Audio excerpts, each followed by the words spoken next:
J'ai dit qu'en Côte d'Ivoire, comme dans tout pays civilisé, dans tout pays où il y a de la démocratie reconnue, le fait de parler, de s'exprimer est une liberté. En Côte d'Ivoire, c'est le cas également. La liberté d'expression est suivant le lexique des termes juridiques, c'est-à-dire pour tous ceux qui ont fait le droit, nous avons un dictionnaire à part. Notre dictionnaire à part, si je vous dis que le juge d'instruction a rendu une ordonnance, alors pour un kidam de la société, il ne peut pas comprendre que le juge d'instruction a rendu une ordonnance. Parce que le mot ordonnance, on a l'habitude de voir ça dans le domaine médical. Voilà, dans le domaine médical, en termes judiciaires, en termes judiciaires également, le président de la République peut prendre une ordonnance. Mais quand on dit le juge d'instruction a pris une ordonnance, cette ordonnance ici, c'est l'appellation de la décision du juge. Ça peut être une ordonnance de clôture de son instruction ou bien une ordonnance de mise en liberté.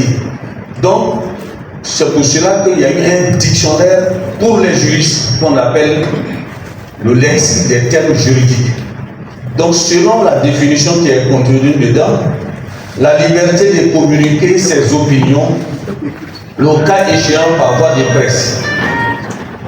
C'est ça qui est la définition de la liberté d'expression. Cette liberté est garantie par la Constitution ivoirienne, notamment en son article 19. Vous savez, j'ai préféré commencer par la norme supérieure que nous avions en Côte d'Ivoire, c'est-à-dire notre Constitution.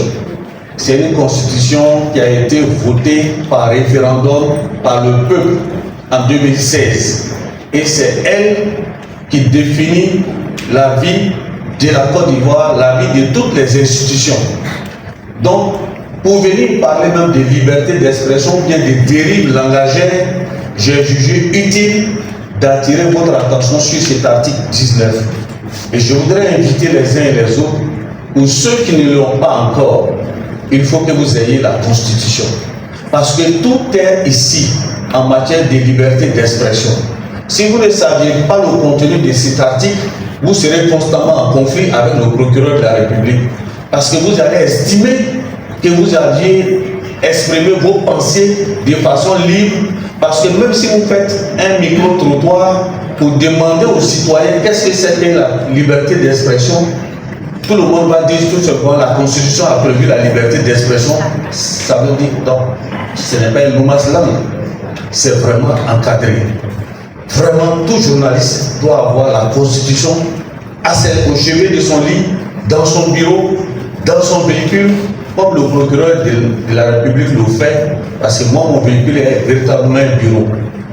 Tous les codes y sont pour que je puisse donner les instructions nécessaires aux officiers de police judiciaire qui ne peuvent pas prendre des décisions tant que le procureur ne leur donne pas cette orientation. Donc l'article 19 dit ceci: la liberté de penser et la liberté d'expression, notamment la liberté de conscience, d'opinion philosophique et de convictions religieuses ou de culte, sont garanties à tous.